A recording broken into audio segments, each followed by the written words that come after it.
The next part we'll discuss how to find out the gravitational field due to uniform solid sphere. So consider that there is a solid sphere of mass m and radius r, and our aim is to find out what about the value of gravitational field, let's say at a point P, which is at a distance, let's say r, from the center of the solid sphere. So over here we are going to discuss it in three different cases. Let's say this case 1, we are going to find out what about the value of this gravitational field at point P when the value of this r is greater than small letter r is greater than capital letter r, where small letter r is representing the distance from the center and capital letter R is representing the radius of solid sphere. That means we are going to find out the value of gravitational field at a point P which is outside the solid sphere. So we already discussed that if we are considering a spherical shape object, we can just assume that total mass is concentrated at the center. So we can write the equation for its gravitational field while considering mass is concentrated at the center, that is equal to gm divided by distance is nothing but r square. So we can write gm by r square as equation for gravitational field at a point P. Now we can discuss the second case. Take it as case 2. Here we are considering the situation when the value of this r is equal to r. That means we are finding out the value of gravitational field at the surface. So over here, if also we can just consider that total mass is going to be concentrated at the center of this solid sphere, and again distance is going to be r. So we can write the equation for this gravitational field is gm divided by r square. So we can discuss about the third case. That is, here we are considering that the value of this r is less than r. That means we are considering what about the value of gravitational field inside a solid sphere. So over here, if we are just considering a point, let's say point P, which is at a distance r from the center, and capital letter R is representing the radius of the solid sphere. Our aim is to find out what about the value of gravitational field at point P. And for the calculation purpose, we are dividing this into two spheres.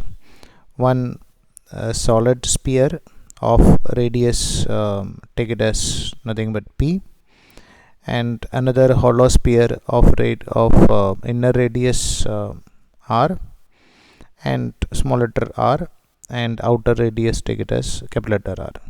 So here we can say that net gravitational field at point P is due to gravitational field due to a solid sphere of radius small letter r and because of a hollow sphere of inner radius r and take it as outer radius capital letter R.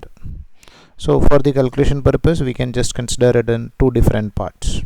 So we are considering it as two parts, a solid sphere of radius r and a hollow sphere of inner radius, take it as r.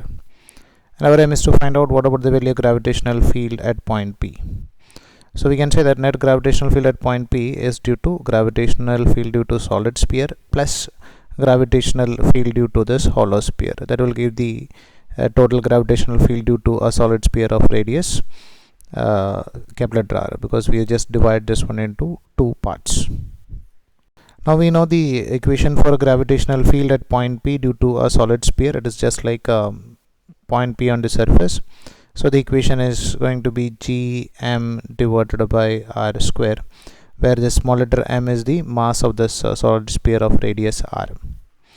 And we know that gravitational field due to a hollow sphere or inside a hollow sphere is going to be 0.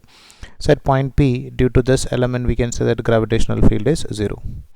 So the net gravitational field at point P is going to be gm divided by r square. But we need to write the value of this gravitational field in terms of actual mass of solid sphere, capital letter M, not in terms of small letter m over here. So we can write the value of this small letter m in terms of capital letter M.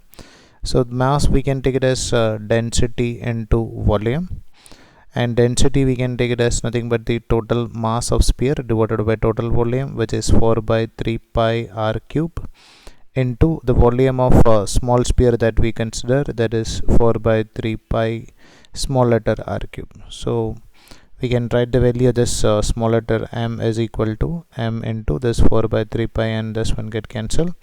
It is m into small letter r cube divided by capital letter r. Now if you are putting the value of m on the equation, so we'll get as it is g into, instead of capital letter small letter m, we can write as capital letter m into r cube divided by capital letter r cube divided by small letter r square. So this r square and this one get cancelled.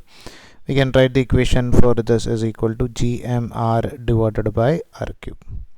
So this will be the value of gravitational field at a distance r from a solid sphere. From this we can write if the value of r is equal to 0, that means if it is at the center, then we can write the value of this gravitational field is going to be 0. So we can write the gravitational field at the center of a hollow solid sphere is going to be 0. So we can observe how this gravitational field is going to change with respect to distance from the center. So at the center the value of gravitational field is going to be 0, and with respect to distance from the center up to the surface, this gravitational field is directly proportional to r, and at the surface this gravitational field is having a maximum value, and which is equal to nothing but gm divided by r square. As it is moving away from the surface, it is inversely proportional to square of distance. So over here you can write this g is inversely proportional to r square, and at infinity it is going to be 0. So this one is the graph showing the relation with variation of gravitational field with respect to distance r from the center of a solid sphere.